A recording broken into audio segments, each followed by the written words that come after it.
Oi galera, hoje eu vou compartilhar com vocês as minhas leituras de março. E fazendo o roteiro desse vídeo eu percebi que esse mês foi um pouquinho pesado, uns livros meio autodestrutivos emocionalmente, confesso que eu chorei bastante lendo esses livros, mas são livros que eu super recomendo todos sem exceção de nenhum. Eu vou começar pelos livros da Chloe Walsh, que foram os que mais mexeram comigo emocionalmente. Ela é uma escritora irlandesa que está muito conhecida pelos livros que lançaram há pouco tempo da série Boys of Tommen, que inclusive é uma das séries que eu mais gostei de ler, e que lançou mais um livro agora esse mês, dia 14 de abril, e que eu tô ansiosíssima para comprar já tá no meu carrinho. A série em si começa com a história da Shannon e do Johnny. Me desculpem se eu falar os nomes errados, mas são nomes de personagens irlandeses, então é meio complicado mesmo. Os dois primeiros livros são sobre a Shannon e o Johnny, e o terceiro e o quarto livro é sobre a história do Joey e da Ife, não sei pronunciar. Em fevereiro eu li Biding 13 e Keeping 13 e li também o Saving Six, que é o primeiro livro que fala especificamente da vida do Joey. E em março eu comecei o Redeeming Six, que é este calhamaço aqui. Os livros da Chloe são uma leitura que trazem certo desconforto, porque ela que coloca dentro de uma realidade muito dura e difícil de aceitar. O Joey é um personagem que realmente não teve escolha. Ele cresceu num ambiente totalmente desestruturado e muito violento, e desde cedo ele teve que assumir responsabilidades que não eram para ser dele. E ele meio que não vive, sabe? Ele só reage ao que acontece na vida dele. E o que me chamou muita atenção também nesse livro é como ele não segue aquele padrão de raciocínio que ele erra, aprende e melhora. Não, ele é tipo, ele erra, aprende, tenta, falha, volta a estaca zero e vai seguindo esse ciclo assim sem fim, sabe? O Joey é um personagem extremamente coerente com o trauma dele.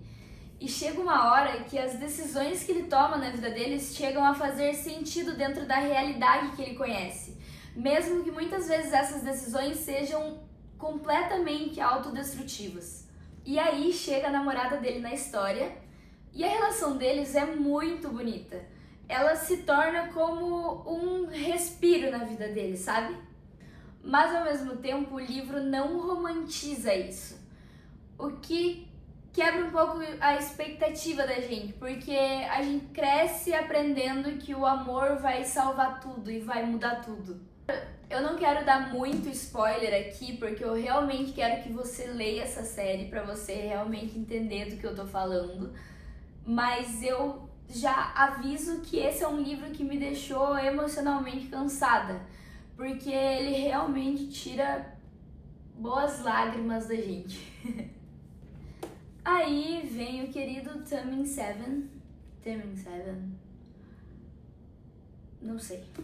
Achei que esse livro seria mais leve, mas eu estava enganada. Esse livro conta a história do Gibbs, que é um dos amigos do Johnny, que ao longo da história acaba se tornando amigo do Joey também, e da Clary. E eu achei que esse livro ia ser mais leve, porque o Gibbs é um personagem totalmente diferente do Joey.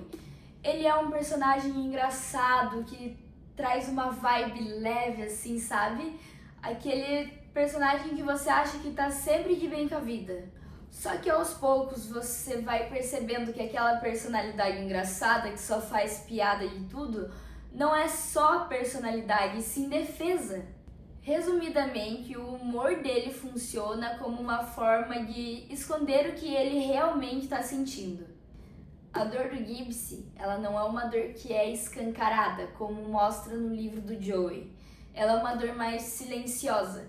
E esse livro traz muito isso, que nem toda dor é visível, mas não é por isso que ela é menor.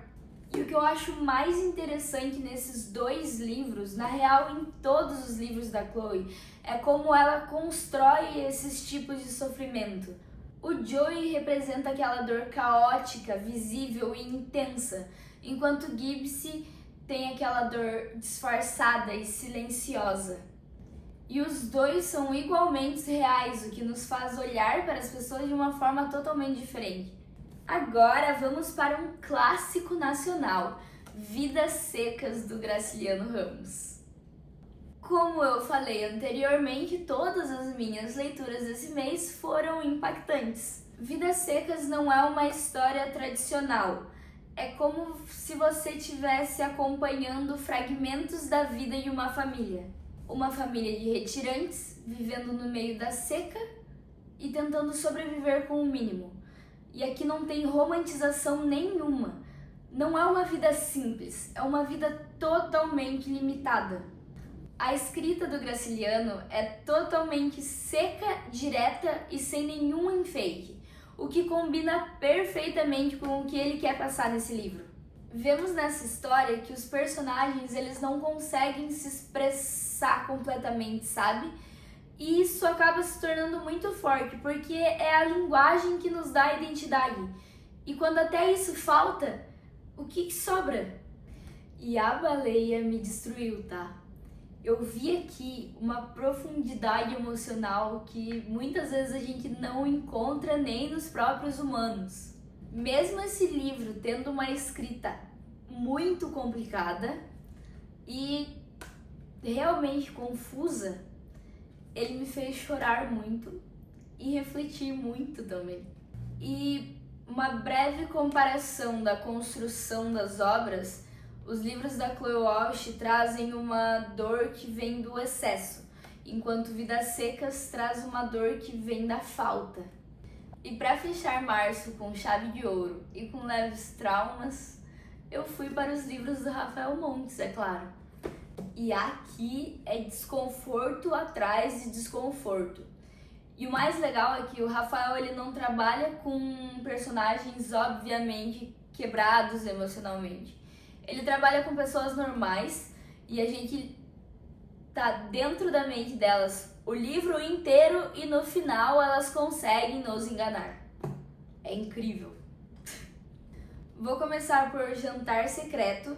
E a história começa com um grupo de amigos do Paraná que vai morar no Rio de Janeiro e precisa sobreviver financeiramente. Mas as coisas meio que saem do controle. O que mais marca nesse livro é como tudo acontece de forma gradual. Não é uma decisão absurda do nada. É pequenas escolhas erradas que vão se acumulando, se acumulando, se acumulando, e quando você percebe, eles já passaram totalmente dos limites. Esse livro ele traz uma crítica muito forte à ambição e à necessidade de status, de dinheiro e do quanto mais você tem, mais você quer. E isso nos deixa desconfortável, porque ele mostra como a moral, aos poucos, pode ser distorcida. Já Uma Mulher no Escuro, ele é um livro muito mais psicológico. Ele gira em torno de um trauma e de uma personagem que não consegue se desprender dele. O trauma, ele não é só uma parte da história nesse livro. Ele é a base de toda a história. Esse livro mostra como o passado pode prender as pessoas e como a busca por respostas pode se tornar uma obsessão. E mesmo assim, isso em nenhum momento é romantizado no livro. Pelo contrário, ele mostra como isso consegue consumir totalmente a pessoa. Esse livro é um livro que me deixou indignada, porque eu fui enganada a história inteira junto com a personagem, porque eu achava que era uma pessoa, depois eu comecei a duvidar de outra e no final era uma que eu tinha total confiança de que não seria. Vocês entenderam? Eu também não. E agora vamos para Uma Família Feliz, que de feliz não tem nada. E esse livro ele trabalha aquela ideia de família perfeita, família feliz, uma família que não tem defeitos. mas ao decorrer da história você percebe que tem muita coisa escondida ali. Eu vou tentar resumir sem dar muito spoiler, mas a história é de uma mulher que é casada, vive num residencial de luxo, tem 2 filhas, tem uma vida boa e ela descobre que tá grávida, e depois que ela descobre que tá grávida, o mundo gira de cabeça para baixo. E o que mais me pega nesse livro é que ele começa pelo final. Ele começa pelo capítulo final. Ele dá tipo um spoiler do que vai acontecer no final, só que esse spoiler ele te engana, porque você já começa a ler o livro achando que você já sabe o que vai acontecer e já sendo detetive assim, meio enganado e achando que já sabe quem é o culpado de toda a história. Só que, como sempre, Rafael Montes nos engana. Uma coisa que eu gosto muito no Rafael Montes é que ele não escreve thrillers psicológicos sobre monstros, e sim sobre pessoas comuns em situações extremas. E assusta um pouquinho perceber até onde o ser humano pode chegar.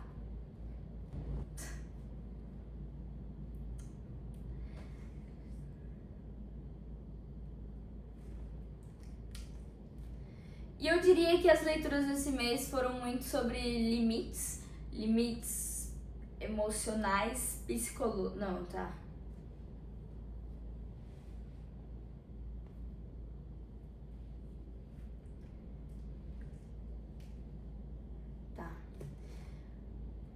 E se eu tivesse que resumir as leituras do mês de... Não, tá. Oh, meu Deus.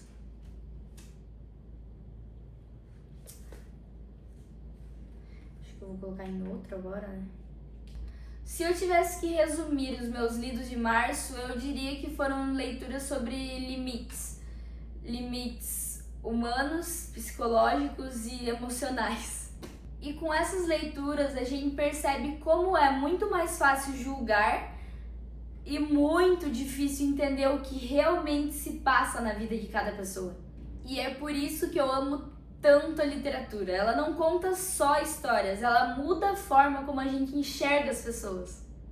Mas enfim, esses foram os meus lidos de março. Espero que vocês tenham gostado e eu recomendo que vocês leiam todos.